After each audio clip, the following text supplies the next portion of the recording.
নমস্কার বন্ধুরা, বাঙালির সাথে বাঙালিয়ানা চ্যানেলে তোমাদের সবাইকে অনেক স্বাগত। আজকে ছিল শ্রাবণ মাসের প্রথম মহা সোমবার।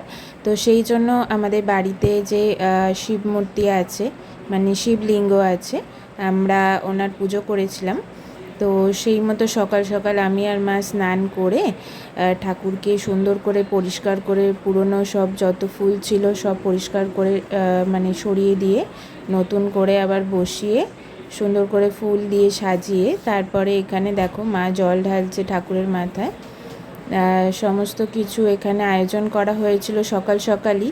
তারপরে একটা গোটা ফল যেরকমভাবে মাথা অর্পণ করা হয় সেইভাবেই দেওয়া হয়েছিল। আর এখানে একটা কাটা, মানে যেটা শিব ঠাকুর আর কি পছন্দের জিনিস, ধুতুরা কাটা, সেটাও দেওয়া হয়েছিল।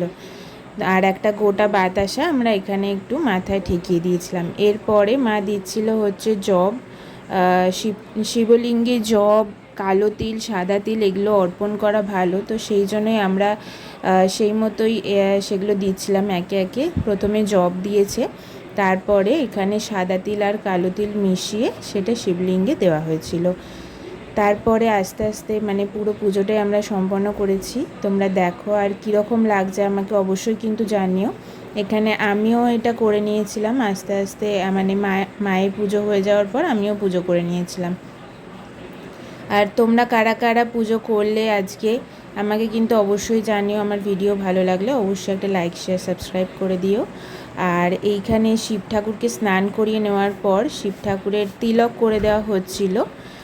তিলকে ছিল মানে যেভাবে তিলক করা হয় শিব ঠাকুরকে, আমি ঘরোয়া পদ্ধতিতে ওইভাবেই একটু করে নেওয়ার চেষ্টা করেছি। তো এইভাবে আমি শিব ঠাকুরের একটু তিলকও করে নিয়েছিলাম। তারপরে এখানে মা আবার পুজো দিয়ে দিচ্ছিল, একটু বেলপত্র আর ফুলের মধ্যে একটু লাল চন্দন লাগিয়ে শিব ঠাকুরকে দেওয়া হয়েছিল। আমরা ঘরোয়া পদ্ধতিতে এইভাবেই সোমবারটা করি আর কি, শ্রাবণ মাসের শিবলিঙ্গে জল ঢালা। আর এখানে আমরা সকাল সকাল করেছিলাম পুজোটা। আর এইখানে দেখো শিব ঠাকুরকে একদম সাজিয়ে নেওয়ার পরে মা আরতি করছিল।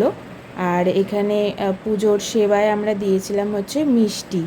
তো তোমাদের কীরকম লাগলো আমাদের ঘরোয়া পদ্ধতিতে এই পুজোটা তোমরা অবশ্যই কমেন্ট করে জানিও। যদি ভালো লেগে থাকে তাহলে একটা লাইক, শেয়ার, সাবস্ক্রাইব করো।